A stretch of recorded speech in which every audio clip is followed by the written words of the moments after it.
Vamos abrir as nossas Bíblias em 1 Coríntios, capítulo 12. Vamos ficar de pé mais uma vez, queridos. Eu sei que dia de ceia é um senta, levanta, levanta, senta.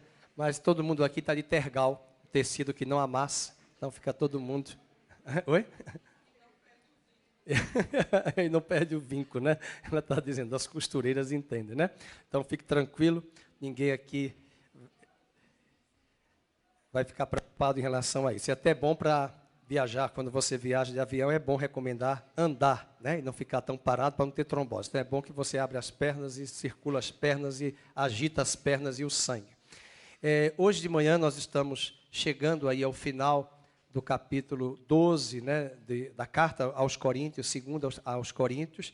Hoje à noite encerraremos o capítulo 13 e estudaremos a partir do domingo que vem o Evangelho de Marcos. Então você começa a se programar, estudaremos sobre o Evangelho de Marcos. Foi o primeiro evangelho escrito aqui na terra dos 4 evangelhos. Inclusive Mateus, Marcos, Lucas e João, principalmente os 2 primeiros, tomaram por base o Evangelho de Marcos. Então vamos ler 2 aos Coríntios 12. Esse texto é bastante conhecido da igreja, essa expressão que a gente gosta de ouvir, a minha graça te basta. E muitas vezes nós precisamos ouvir essa palavra. Capítulo 12. Se é necessário que me glorie, ainda que não convém, passarei as visões e revelações do Senhor. Conheço um homem em Cristo que há 14 anos foi arrebatado até o 3º céu. Se no corpo ou fora do corpo, não sei, Deus o sabe. E sei que o tal homem, se no corpo ou fora do corpo, não sei, Deus o sabe, foi arrebatado ao paraíso e ouviu palavras inefáveis, as quais não é lícito ao homem referir. De tal coisa me gloriarei, não porém de mim mesmo, salvo nas minhas fraquezas. Pois se eu vier a gloriar-me, não serei nécio, porque direi a verdade, mas abstenho-me para que ninguém se preocupe comigo mais do que em mim vê ou de mim ouve. E para que não me ensoberbecesse com a grandeza das revelações, foi-me posto um espinho na carne, mensageiro de Satanás, para me esbofetear, a fim de que não me exalte. Por causa disto, 3 vezes pedi ao Senhor que o afastasse de mim. Então ele me disse, a minha graça te basta, porque o poder se aperfeiçoa na fraqueza. De boa vontade, pois, mais me gloriarei nas fraquezas, para que sobre mim repouse o poder de Cristo. Pelo que sinto prazer nas fraquezas, nas injúrias, nas necessidades, nas perseguições, nas angústias, por amor de Cristo. E eu queria que você lesse em voz alta comigo. Porque quando sou fraco, é que sou forte. Outra vez, porque quando sou fraco, é que sou forte. Deus abençoe a sua palavra e Ele fale conosco, como já tem falado até aqui. Você pode sentar. O texto na tela que nós acabamos de ler é uma resposta do apóstolo a essas levianas acusações. Todo o texto está preso a um contexto. Desde o capítulo 10, Paulo retoma uma defesa do seu ministério. E ele destaca nesse capítulo 12 4 verdades, que eu só vou poder trabalhar 2 verdades desse texto hoje. As 4 verdades são as visões de Paulo. Portanto, Paulo teve visões. Existem pastores que têm uma certa preocupação de não trazer comentários de nenhuma visão. Mas Paulo teve visões. Nós só precisamos ter cuidado quem é a pessoa que está tendo a visão, a procedência da visão. Mas Deus dá a visão. Seja em sonhos, seja em visão aberta. Tem pessoas que têm essa percepção de ter uma visão aberta. Paulo estava numa viagem e ele viu um anjo de noite, quando estava no navio, na embarcação, e aquele anjo falou para ele que ele chegaria a Roma. Então não há nenhum problema com visões. Existem igrejas que têm uma certa reserva em relação às visões. E nós só precisamos ter cuidado com as pessoas que se arvoram a falar em nome dessas visões. O segundo aspecto são os sofrimentos de Paulo, que é o que eu quero me deter hoje de manhã. O terceiro são as credenciais de Paulo, que ele ressalta nesse capítulo 12, que você vai ler em casa. E o quarto, a terceira visita de Paulo à igreja. Ele fala isso só para vocês perceberem o verso 14, ele diz, pela terceira vez, estou pronto a ir ter convosco, uma terceira visita. No capítulo 12, verso 11 até o verso 13, ele vai falar das suas credenciais apostólicas do seu ministério. Mas nessa manhã eu quero me deter com você do 12, do versículo 1 até o 10. A primeira questão das visões de Paulo é a procedência da visão. Paulo teve algumas visões que você pode anotar aí. Por exemplo, a Renata vai nos ajudar, a visão de Damasco, lá em Atos 9:3. Atos 9:3. Alguns estudiosos acreditam que esse espinho na carne tenha sido um problema de cegueira, né, na visão. A gente não vai aqui afirmar, na eternidade a gente vai saber isso rapidamente. A gente às vezes quer saber o espinho na carne do irmão, mas cada um tem seus espinhos, ou espinho. Mas alguns acreditam que desde ali é como se Deus tivesse dado assim em Jacó, como deu lá no nervo ciático, e ele puxava a perna. Paulo já começou a ter ali talvez malária depois dessa visão, mas ele teve um encontro com Deus numa visão tremenda em Atos 9, subitamente uma luz do céu brilhou. Ele perdeu a visão por 3 dias, ele voltou a enxergar normalmente, mas parece-nos que lá na frente ele tem problemas com a visão. Mas aqui que nos interessa é a visão de Deus. Deus dá visões a ele. E ele ouve a voz e ele tem uma visão. Outra passagem está em Atos 22, 17 e 18. Atos 22, 17 e 18. Ele teve também visões que Deus traz a ele no seu ministério. Ele estava voltando para Jerusalém, sobreveio-me um êxtase, percebam, verso 18. E vi aquele que falava comigo, apressa-te e sai logo de Jerusalém. Então ele teve uma visão e Jesus falou com ele. Atos 16, de 8 a 10, Atos 18, de 9 a 11, ele traz relatos, esses textos, de visões que Paulo teve. Então, visão para Paulo não era problema, ele teve visões. Parece-nos que esta visão que ele teve em Coríntios 12, que ele está citando, é retroativa, de 14 anos atrás. É uma passagem. Vocês devem lembrar que nas viagens missionárias, principalmente quando Paulo começou a viajar, ele teve que ser expulso de algumas cidades para não ser morto. E ali ele foi apedrejado em algum momento e quase o evangelista Lucas diz que ele foi tido como morto. Foi tido como morto. E alguns estudiosos acham que foi ali, daquela experiência de ser tido como morto, os discípulos vieram, oraram por ele, impuseram as mãos e ele recobrou a vida. Parece-nos que foi ali que ele está citando esta visão de Coríntios 12, de um homem que foi arrebatado.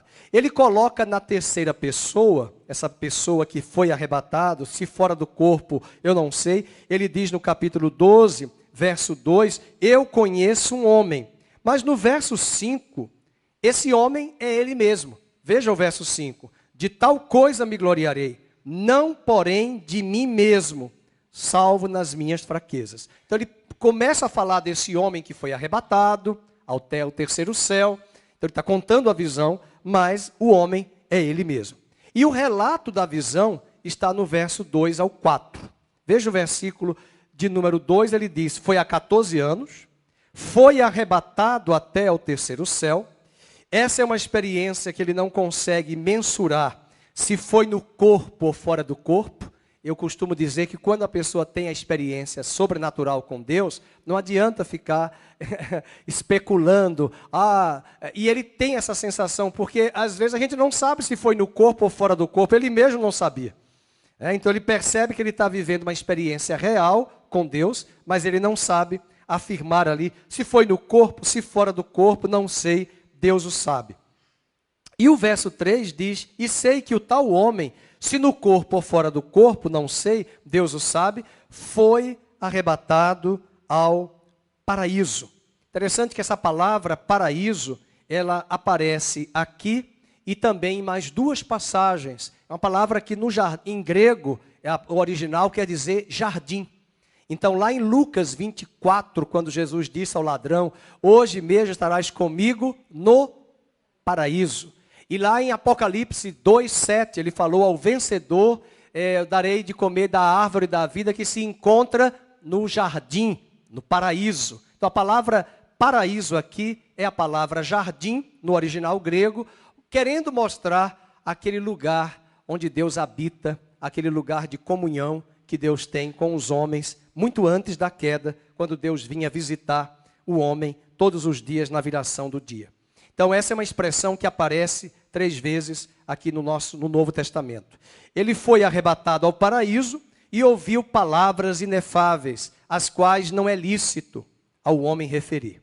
E de tal coisa me gloriarei, não porém de mim mesmo, salvo nas minhas fraquezas. O grande perigo também das visões, né, que Paulo se refere, eu falei Lucas 24, tá? Só para corrigir, é Lucas 23, 43. O grande perigo também nas visões está no versos 5 e 6. Né? Essa visão, há uma tendência muito grande de pessoas que são usadas por Deus. A gente já viu muitas estrelas nas igrejas de Cristo, querendo aparecer mais que a estrela de Davi, que é Jesus, por conta dos dons. Às vezes existem pessoas que Deus manifesta ali milagres extraordinários, curas extraordinárias, poder de Deus. E Paulo é alguém que o seu ministério tinha não só uma excelente pregação, mas tinha poder, tinha prodígios, tinha maravilhas que aconteciam. Os irmãos devem lembrar que até lenços de Paulo eram levados e os demônios eram expulsos só pelo lenço de Paulo, sem nenhum misticismo ao lenço. Então imaginemos o ministério de Paulo com esse poder explosivo, a glorificação do homem. Em algum lugar que ele chegou lá, nas viagens missionárias, ele foi chamado de um deus romano, como se fosse um deus romano. Então os homens tentavam atribuir a glória para ele. E Paulo vai dizer que nesse perigo das visões, das experiências sobrenaturais, ele é tão cauteloso que ele não diz o que Deus falou para ele. Veja o versículo número 4, ele diz, ele ouviu palavras inefáveis. Ele não cita que palavras são estas. Ele não diz o que Deus falou para ele em detalhes. Sabe por quê, irmãos? É muito pessoal. E às vezes a experiência tão sobrenatural de Deus com a sua vida, no seu quarto, no seu interior, as pessoas não vão entender. É algo muito pessoal, particular, singular. Guarde para você. Eu acredito que Paulo deva ter compartilhado com os mais íntimos, mas para as cartas, para a via pública, ele não trouxe. Muitas vezes você vai encontrar problemas. Eu costumo dizer que pessoas que têm assim, experiências sobrenaturais, elas vão ter que enfrentar essa incredulidade. Quando você vai contar para alguém, olha, Deus fez isso, aconteceu isso, é natural as pessoas não darem crédito. Então você não precisa estar contando. Você não precisa estar compartilhando com todo mundo, né? A não ser que Deus te leve a compartilhar. Existem coisas que devem ser compartilhadas, existem coisas que não. Então Paulo também está mostrando essa cautela para que, concomitante à visão que ele relata, a experiência da visão, o conteúdo da visão, ele não diz tanto. Mas a experiência ele conta, ele deixa claro que o elemento chave de toda essa experiência se chama sofrimento. E ele entende que o sofrimento era um instrumento de Deus para que ele não ficasse soberbo e sempre continuasse na dependência constante de Deus. E Deus reforça neste capítulo, a minha graça te basta.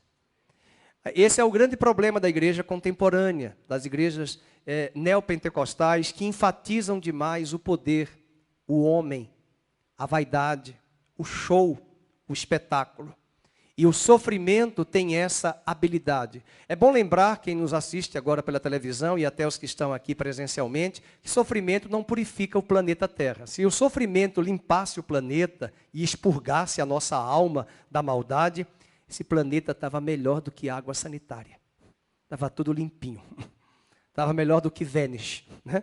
Tudo tira todas as manchas. Mas o único que tira a mancha do pecado, da culpa e do caos é o sangue de Jesus.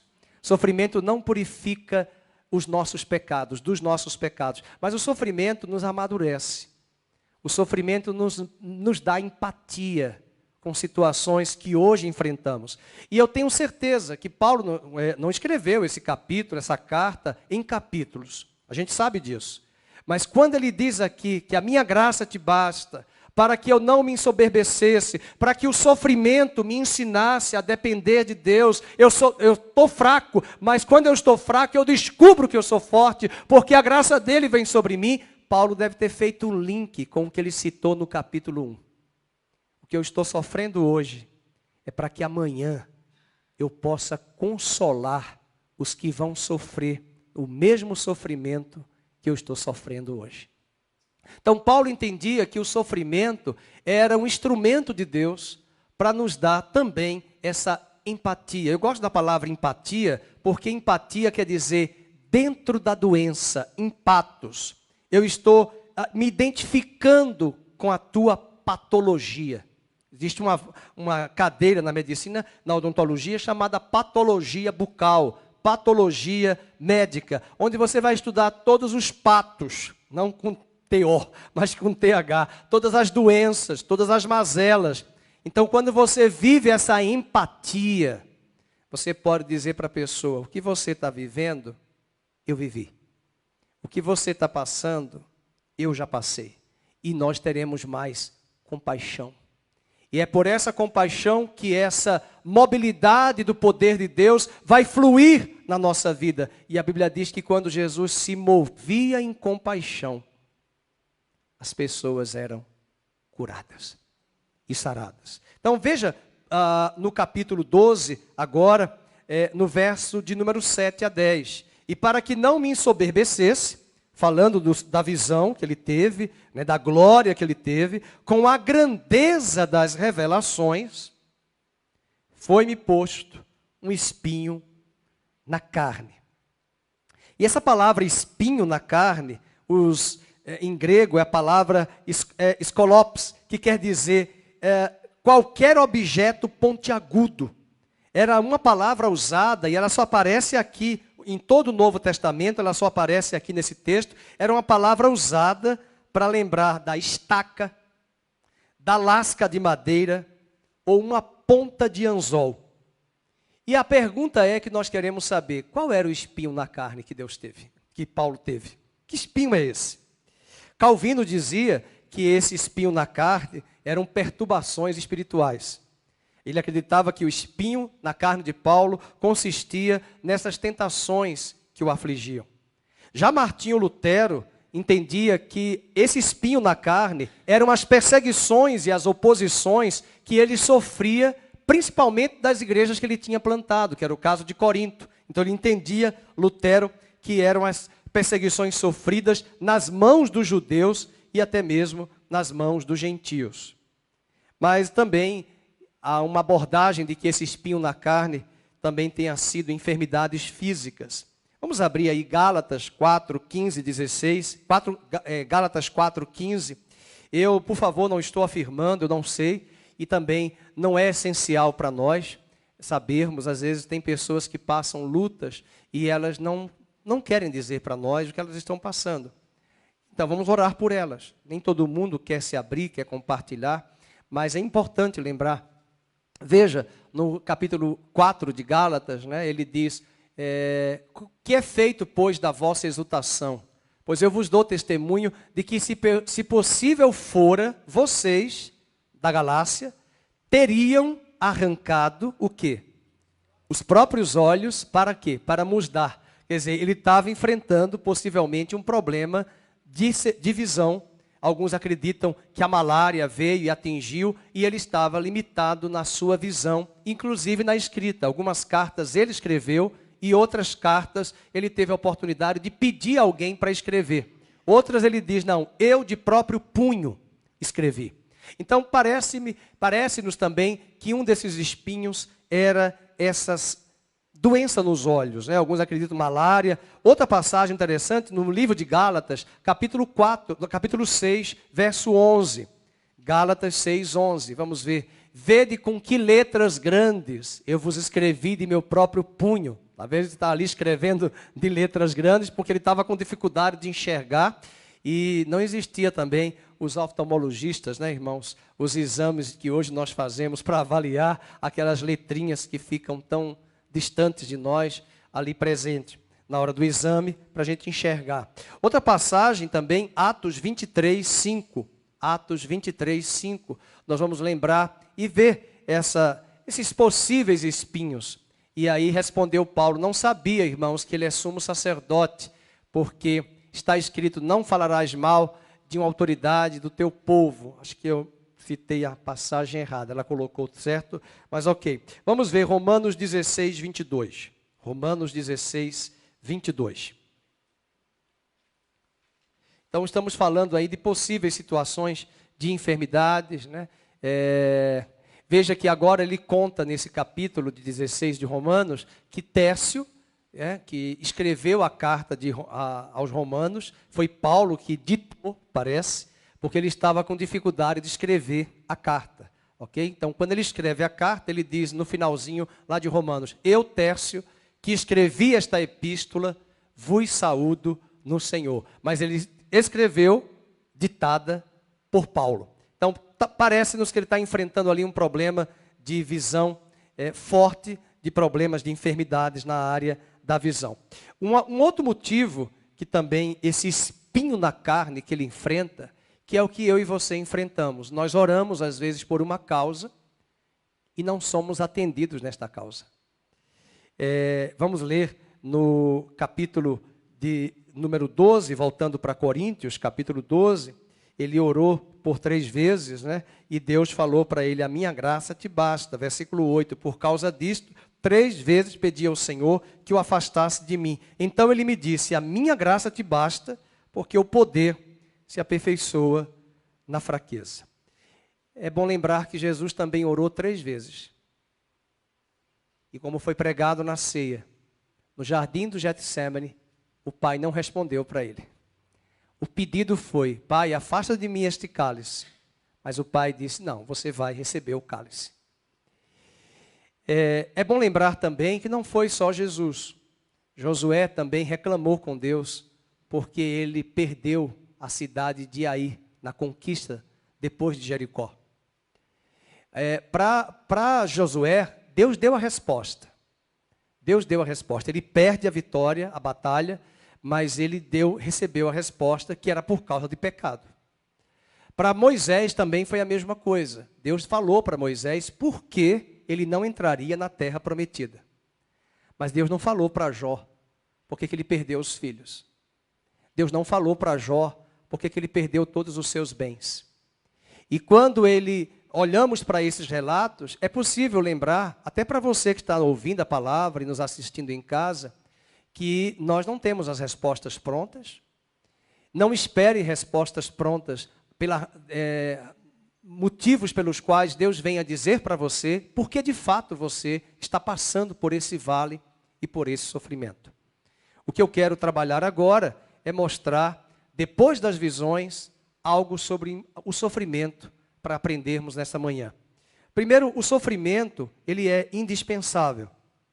Assim como Jesus aprendeu pelas coisas que sofreu, Hebreus, capítulo 5, também nós aprendemos pelo sofrimento. Vamos ler juntos Romanos 5, de 3 a 5. Romanos 5, de 3 a 5. Por que o sofrimento é indispensável? Vamos ler juntos, em voz alta. Você que está em casa, acompanhe conosco. E não somente isto, mas também nos gloriamos, todos, nas próprias tribulações. Sabendo que a tribulação produz, continua, e a perseverança, e a experiência, e a esperança não confunde, porque o amor de Deus é derramado em nosso coração pelo Espírito Santo que nos foi outorgado.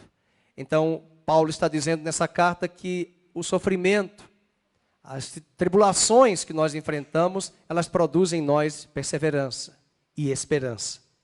Portanto, o sofrimento é indispensável. Por que ele é indispensável? Paulo responde aqui em Coríntios 12, para evitar a nossa soberba.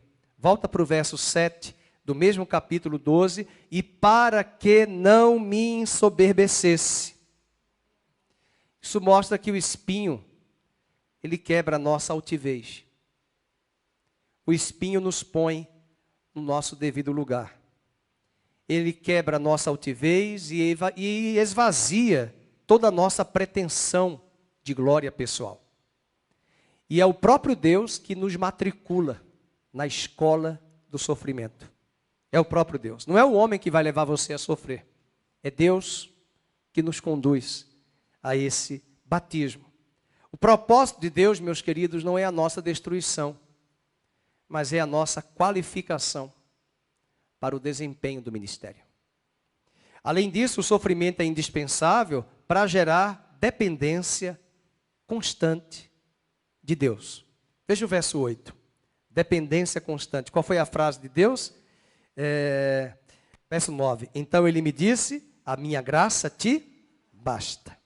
O sofrimento levou Paulo à oração. O sofrimento nos mantém de joelhos diante de Deus para nos pôr em pé diante dos homens. O sofrimento faz isso. Outro elemento outra questão do sofrimento ser tão indispensável é para nos mostrar a suficiência da graça. Veja o verso 9. Mais uma vez, a minha graça te basta porque o poder se aperfeiçoa na fraqueza e de boa vontade, pois mais me gloriarei nas fraquezas, para que sobre mim repouse o poder de Cristo. Isso significa dizer que a graça de Deus nos capacita a enfrentar vitoriosamente o sofrimento. A graça de Deus nos capacita. Além disso, o sofrimento nos dá essa bagagem, esse poder para nos fortalecer. Eu lembrei da mensagem de uma pessoa muito importante, de John Wesley. Ele pregou 42 mil sermões em toda a sua vida. Ele viajava a cavalo por ano 7.000 quilômetros. Não tinha bicicleta, não tinha fusquinha, nem metrô, nem avião. Ele andava 7.000 quilômetros por ano. Ele pregou 3 vezes por dia. E aos 83 anos, ele escreveu em seu diário: nunca me canso, nem pregando, nem viajando, nem escrevendo. 83 anos. Estou lembrando aqui do irmão Sininho, que está ali nos ouvindo, irmão Alcino. Vai fazer 90 anos, a irmã Zezé me falou. Parece que ele tem 70, ou até menos do que isso. Né? Lúcido, né? Consciente e a par. E que nós possamos chegar a ter uma vida longeva. O sofrimento, mesmo a velhice, ela nos dá o enfraquecimento do tônus muscular, da massa óssea. O vigor dos nossos 30 anos. Mas na nossa velhice, o Salmo 92 diz: serão viçosos e florescentes, serão cheios de vigor. E o que dá esse vigor, e o que nos dá essa vida viçosa, é a graça de Deus todos os dias, dizendo: a minha graça te basta. Eu estou olhando para a dona Ivone, que está aqui, a mãe da Lucileia, que hoje veio ao culto. Ela sempre senta lá atrás, mas hoje ela está na nossa frente, na minha frente.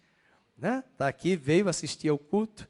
E se você olhar a história de vida dela, é uma bênção. Está aqui, seus cabelos brancos, para nos mostrar que a graça de Deus a tem sustentado e mantido com vida e vida plena. Então, comece a valorizar a graça. Nós temos visto uma geração de jovens muito fraca, uma geração muito cheia de cansaço, sem disposição. E os idosos estão mostrando nesta geração que eles estão cheios de vigor, cheios de graça, porque é a graça de Deus que nos capacita. E o sofrimento nos amadurece para isso, até porque fomos forjados, já enfrentamos circunstâncias adversas. Um dia desse eu vi a atriz Fernanda Montenegro falando, é uma pessoa que, pelo que eu vi, ela não muita dificuldade de falar de Deus, né? Não conheço ela, qual é a sua fé, mas ela estava mostrando como ela enfrentou sofrimentos, dificuldades na vida. E quem não enfrenta? Até Jesus disse que o sol nasce para todos e a chuva também cai para todos. O sofrimento, ele também é pedagógico. Dizia C.S. Lewis que a vida é a professora mais implacável. Primeiro ela dá a prova, depois ela dá a lição. Na escola a gente aprendeu a lição, depois a prova. E C.S. Lewis vai nos dizer que Deus primeiro dá a prova e depois nos dá a lição. C.S. Lewis também nos diz que Deus sussurra em nossos prazeres e grita em meio às nossas dores. A dor sempre tem um propósito, mais que uma causa. Deus não desperdiça sofrimento na vida dos seus filhos. Eu queria, nessa parte final, e eu gostaria que você, se quiser anotar, anote, 7 considerações em como você pode lidar com o sofrimento. De fato, esse capítulo 12, até o verso 6, é o relato da experiência da visão. O verso 6, ele diz que ele não poderia se gloriar na visão, e Deus deu a visão para que ele não se ensoberbecesse, né? E mostrou para ele que o que ele estava enfrentando, o sofrimento, era pedagógico. E Paulo, se estivesse hoje de manhã conosco aqui, ele repetiria o que ele ouviu de Deus: a minha graça te basta. E eu quero que você, ao término desses 3 pontos, eu e você, façamos um check-up, um checklist das nossas reclamações, questionamentos, murmurações. Uma boa notícia a lembrar: ontem, sexta-feira, tivemos a live à noite e nós fomos fazer a live com o coração muito preocupado pelo Luiz Fernando, filho da Luzia e do Márcio. Ele estava dirigindo o carro, eu conheço ele alguns anos atrás, tive a oportunidade de visitar o seu tio, irmão Ângelo, em São Paulo, e nós comemos uma pizza juntos em São Paulo com o seu pai e a sua irmã Ana, na volta.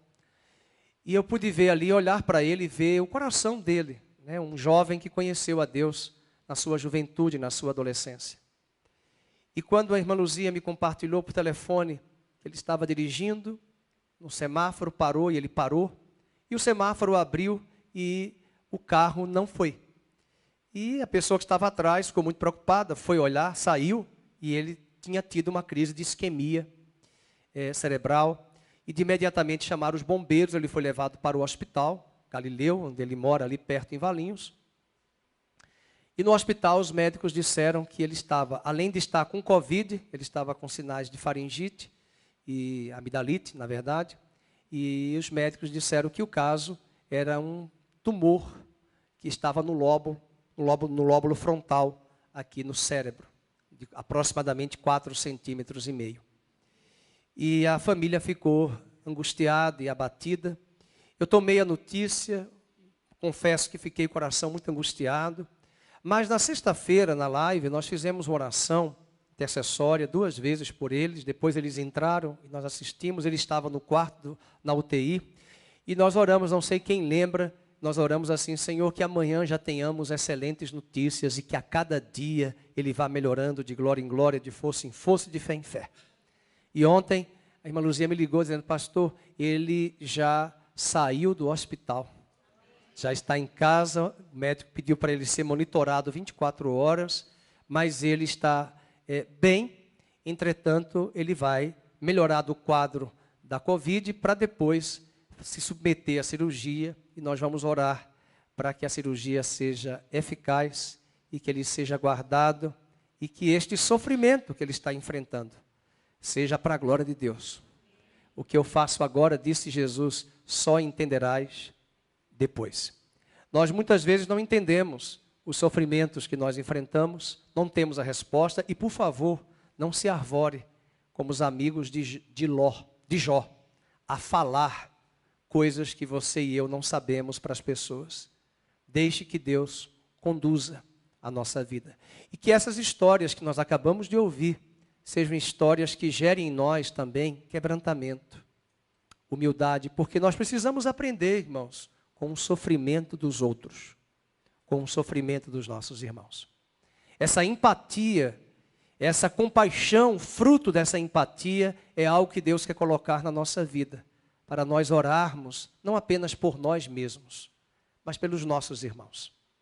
Nesse exato momento, quantas pessoas estão padecendo sofrimentos e elas não conhecem a graça que nós conhecemos? E Deus vai nos dizer agora 7 lições. Primeiro, há um propósito divino em cada sofrimento. O verso de número 3 diz assim, verso 1 a 3, capítulo 1, verso 3, vamos ver, segundo aos Coríntios 1, 3, o apóstolo Paulo vai nos dizer na sua segunda carta, 1, verso de número 3. Bendito seja o Deus e Pai de nosso Senhor Jesus Cristo, o Pai de misericórdias e Deus de toda, é Ele que nos conforta em toda a nossa tribulação. Olha a finalidade do sofrimento, para podermos consolar os que estiverem em qualquer angústia, com a consolação com que nós mesmos somos contemplados por Deus. Há um propósito divino em cada sofrimento. A segunda lição que aprendemos aqui é que é possível que Deus resolva nos revelar o propósito de nosso sofrimento. Deus pode revelar. E Deus pode também não revelar. Deus revelou para Moisés porque ele não ia entrar na terra prometida. Ele ficou angustiado. Deus revelou para Josué porque ele perdeu a batalha na cidade de Ai. Mas Deus não falou para Jó porque ele perdeu tudo. É possível que Deus resolva nos revelar. Para Paulo ele revelou, é para você não ficar soberbo. É para você depender de mim. É para você não se vangloriar, porque, meus irmãos, se você ler um dia com profundidade das profundezas profundas, a carta de Paulo aos Efésios, se você ler Romanos, se você ler Gálatas, você vai entender de onde Paulo tirou o mistério do Evangelho. Quando Paulo entendeu o Evangelho de Cristo não está nos Evangelhos. Os Evangelhos contam a história e a vida de Cristo. Se você quiser entender o Evangelho, saia daqui hoje de manhã e leia pelo menos 100 vezes a carta aos Romanos. Quando você lê 100 vezes, eu vou dizer, você está no prumo de Jeová para entender o que é Evangelho. A pergunta é, como é que Deus deu a revelação do Evangelho? Por que eu tenho que lembrar a vocês que Martin Lloyd Jones, que era médico e pregador, lá de Londres, ele pregou durante 12 anos, na mesma igreja, todos os domingos, Romanos. 12 anos. 5 livros foram publicados dessa pregação dele. E a história de Romanos, eu lembro quando eu cheguei à igreja, que eu me converti, que eu cheguei à igreja evangélica, os primeiros versículos que eu decorei, Romanos 3, 23. Depois, Romanos 6, 23. Romanos 5, 1. Romanos 8, 1. Romanos 7. Todos esses capítulos, porque todos pecaram e todos estão separados da glória de Deus, porque o salário do pecado é a morte, mas o dom gratuito de Deus é a vida eterna. Justificados, pois, em Cristo Jesus, agora temos paz com Deus. Portanto, agora nenhuma condenação há em Cristo Jesus, porque a lei do Espírito da vida nos livrou da lei do pecado e da morte. Miserável homem que sou, quem me livrará dos grilhões desta morte? Graças a Deus por Jesus Cristo, que nos deu a vida eterna em Cristo Jesus. Romanos fala do plano da redenção. Romanos fala desse plano que foi traçado antes de Adão ser criado. Não foi um plano B, foi o plano perfeito para salvar a humanidade. Deus não foi pego de surpresa. Para você entender esse plano, foi Deus quem deu a Paulo a revelação progressiva, a partir do Velho Testamento. Paulo conhecia o velho, mas o Espírito trouxe os textos e mostrou, Paulo, veja o plano. E quando ele termina de falar no plano, no capítulo 11, uma das músicas mais lindas que nós cantamos aqui, ó profundidade das riquezas do conhecimento de Deus, quem pois conheceu a tua mente para que seja o teu conselheiro, quem mesmo foi o teu conselheiro para que pudesse te dar conselhos. Por que Paulo está falando isso? No capítulo 11. Porque o 11 é o ápice da revelação do Evangelho, que ele começou no capítulo 1. Romanos 1, ele disse, porque o Evangelho de Deus manifesta a justiça de Deus para todo aquele que crê, primeiro do judeu e também do gentio. E ali ele começa a descortinar Na verdade, os estudiosos mostram, o Dr. Martin Lloyd Jones falava sobre isso, que o capítulo 1 de Gênesis é a corrupção do homem, de Gênesis 3 até Gênesis 11, com a Torre de Babel. Quando nós chegamos em Romanos 2, ele já vai falar de Gênesis 12, quando Deus chama Abraão, o pai da fé, no 2, no 3 e no 4. No 5 ele vai falar do primeiro Adão e do último Adão. Do 6 ele vai falar do pecado e do batismo de Cristo, tomando o nosso lugar, para que nós nos identificássemos com ele. No 7 ele vai falar dessa luta do pecado e da carne nossa em relação ao poder de Deus, à vida de Cristo. E no 8, a nova redenção. A nossa redenção, a nova criação, vivendo a plenitude do Espírito. É uma revelação progressiva. Esse mistério que Deus deu a Paulo, ele estava na Disney, ele estava em Hollywood, ele estava em Cancún, ele estava lá viajando e teve uma visão, uma revelação? Não. O sofrimento proporcionou a compreensão desse mistério.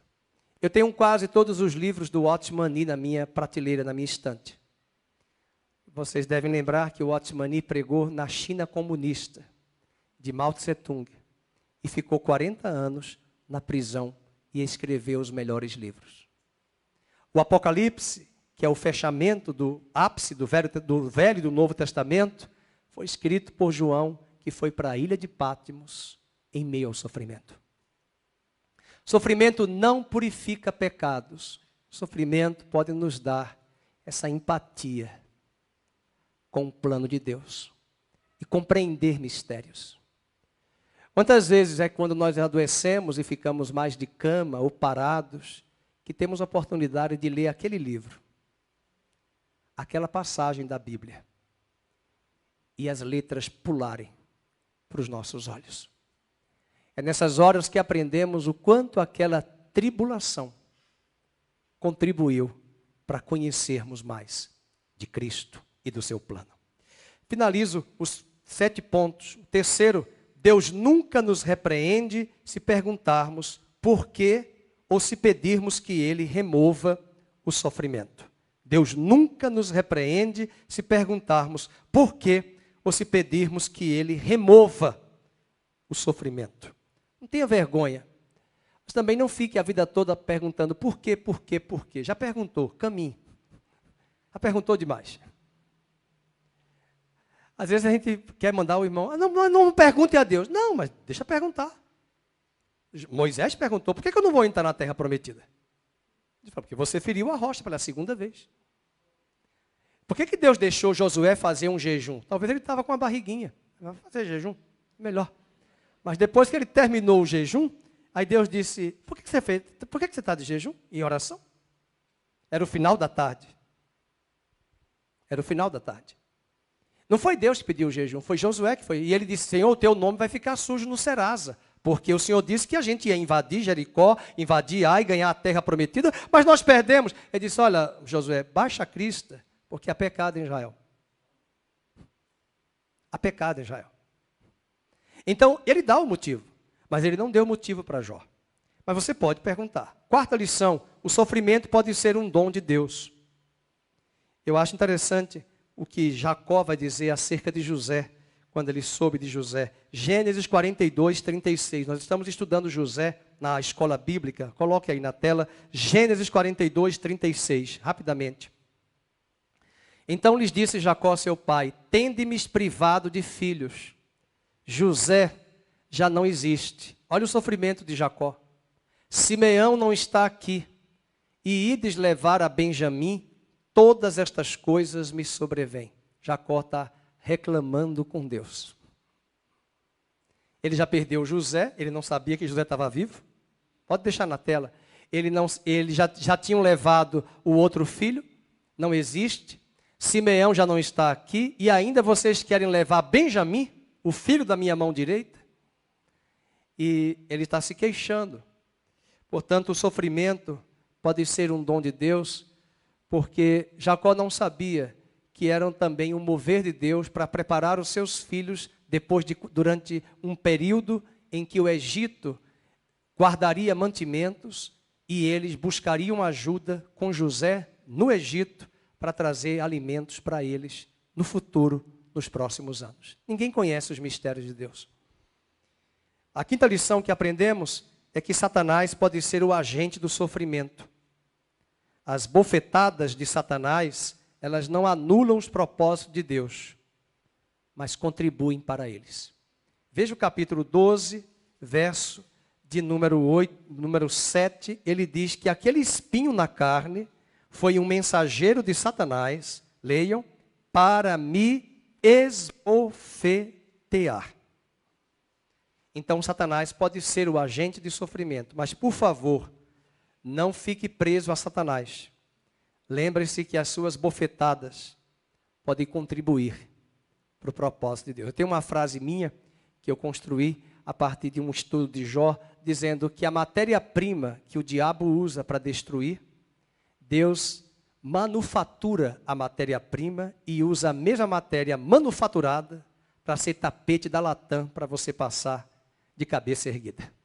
Não tem mais tapete na Latam, a crise está grande, mas você passa de cabeça erguida, porque aquilo que o diabo usou para te atacar e para te destruir, Deus pode usar para reverter e glorificar o nome dele, a mesma matéria manufaturada. A sexta lição pode ser que Deus decida que é melhor não remover o sofrimento. Para Paulo ele disse, eu não vou remover. Pode ser que Deus diga, eu não vou remover. Por favor, não use essa frase minha para dizer que Deus está dizendo que ele não vai remover. É pessoal. Mas em alguns casos Deus poderá dizer, eu não vou remover. Fanny Crosby, ela ficou cega com 42 dias de vida. Ela morreu aos 92 anos. E ela compôs, Fanny Crosby, mais de 4.000 hinos. Cega. Tocando piano. E fazendo as melodias do inário do cantor cristão que nós temos hoje. Ela ficou cega com 42 dias.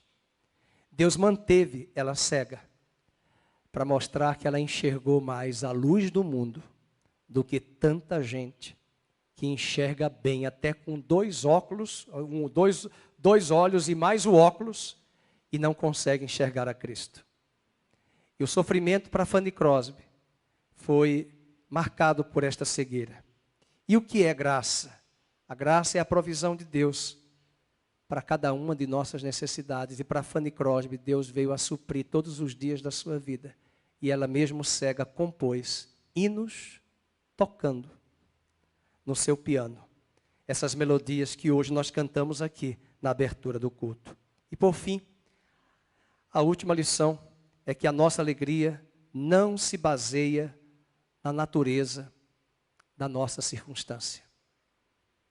O que determina a vida de um indivíduo não é o que lhe acontece, mas é como eu e você reagimos ao que está acontecendo. O que determina a nossa vida não são as coisas que estão acontecendo ao nosso redor, mas é como eu e você estamos reagindo. Não é o que as pessoas lhe fazem, mas é como você responde às pessoas. E há pessoas que são infelizes, tendo tudo. E há outras que são felizes, nada tendo. A felicidade não está fora de nós. Ela está dentro de nós. O sofrimento tenta, às vezes, mostrar que o outro é mais feliz do que nós. E eu quero lembrar a você que o sofrimento que você pode estar passando hoje, pode ser que algumas pessoas estejam sendo corrigidas por Deus, pela forma como você reage ao sofrimento. De alguma maneira, Deus está ensinando a você e até os que lhe cercam. Paulo disse, eu estou preso, mas eu estou alegre, porque o evangelho não está preso. A guarda pretoriana se converteu. César ouviu o evangelho. Eu estou preso, mas o evangelho não está preso. Tudo vai depender de como você e eu enxergamos e de como eu e você reagimos às pressões e às circunstâncias. Eu finalizo perguntando, como é que você lida com o sofrimento? E como é que você reage às circunstâncias do sofrimento? Fiquemos de pé. Eu só tenho uma resposta para dizer. Você vai dizer para o seu irmão, a graça de Deus te basta. Amém? A graça de Deus te basta. Curve a sua cabeça, vamos orar. Pai querido, nós oramos esta palavra, nos alegramos por essa carta, por tantas visões que o apóstolo Paulo teve. Às vezes nós queremos saber quais foram essas visões, quais foram essas revelações. Até nós já sabemos a revelação do Evangelho, os mistérios, os tesouros escondidos em Cristo. Mas nós não percebemos que a essência desse capítulo é o sofrimento que ele enfrenta.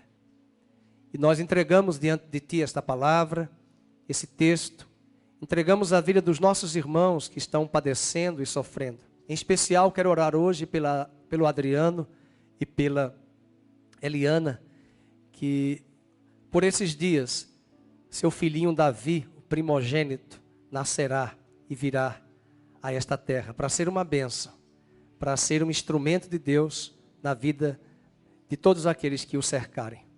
Nós entregamos este parto da Eliana, que seja um parto bem sucedido, dirigido pelo Senhor, e que o Davi, que nos escuta no ventre de sua mãe agora, ao lado do seu pai, ele possa lembrar de que ele é filho da promessa, de que ele é projeto de Deus para esta terra. Mas nós sabemos como pastores o que este casal enfrentou de batalhas, de dificuldades, mas eles estão aqui hoje felizes, como Ana voltou ao templo para louvar ao Senhor e agradecer. E eu me alegro hoje por vê-los, por ver pai, mãe e filho no ventre da mãe ainda. Esta criança venha para cumprir na vida dela os teus propósitos e que nós possamos ver coisas tremendas por meio do Davi. E que o Davi seja uma coluna do Senhor, na casa do Senhor, na presente geração. Entregamos a Marissa também, sua gravidez, entregamos a Carla, sua gravidez, entregamos estas crianças e também a Andréia, esposa do Rodrigo, que também está grávida. Senhor, que privilégio ver esses bebês que estão agora no ventre dessas mães. E nós que celebramos a vida, pedimos perdão por todo o estímulo que a mídia e a nação, e uma parte da nação, estimulou para que houvesse o aborto daquela criança. Mas nós pedimos misericórdia e compaixão e tenhamos temor e zelo pelas coisas do Senhor. Oramos, ó Deus, para que todas as circunstâncias que estamos vivendo, inclusive no país, no Brasil, sirvam de aprendizado, para que não venhamos reproduzir os mesmos erros, mas possamos amadurecer, nos firmar, nos fortalecer, e que possamos sair daqui hoje de manhã ouvindo a Tua voz, e a Tua voz é: a minha graça te basta. Que o Senhor te abençoe e te guarde. Que o Senhor faça resplandecer o seu rosto sobre ti, tenha misericórdia de ti, e que o Senhor sobre ti levante a luz do seu rosto e te dê a paz. No nome de Jesus. Amém e amém.